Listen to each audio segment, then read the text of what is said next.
Bismillah, walhamdulillah, wassalatu wassalamu ala rasulillah. Jo çdo fatkeqësi është dënim.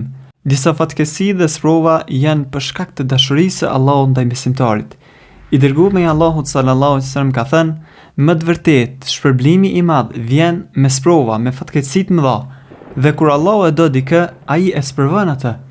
Kushdo që është i kënaqur me Allahun, pra me caktimin e tij, ai është i kënaqur me të. Dhe kushdo që zemrohet me Allahun për me caktimin e tij, ai do të zemrohet me të. Ky hadith në Sahihun e Tirmidhiut, ku Albani thot është hasan i mirë. Për këtë arsye, disa dietar kanë thënë se fatkeqësitë dhe sprovat janë derë prej dyrëve të hajrit, për shkak të urtësive të Allahut që fshihen pas tyne, pas sprovave.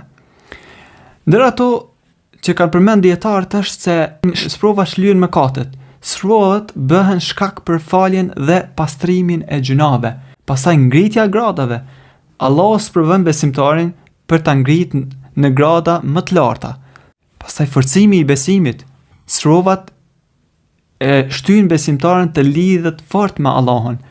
Gjithashtu për ulja e zemrës, ato e largojnë me një madhsinë dhe e bëjnë që njeriu t'i drejtohet Allahut me sinqeritet.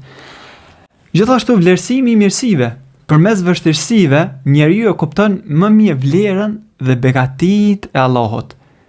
Edhe përgatitja për botën tjetër, për ahiretin. Sprovat i kujtojnë besimtarit se kjo botë është kalimtare.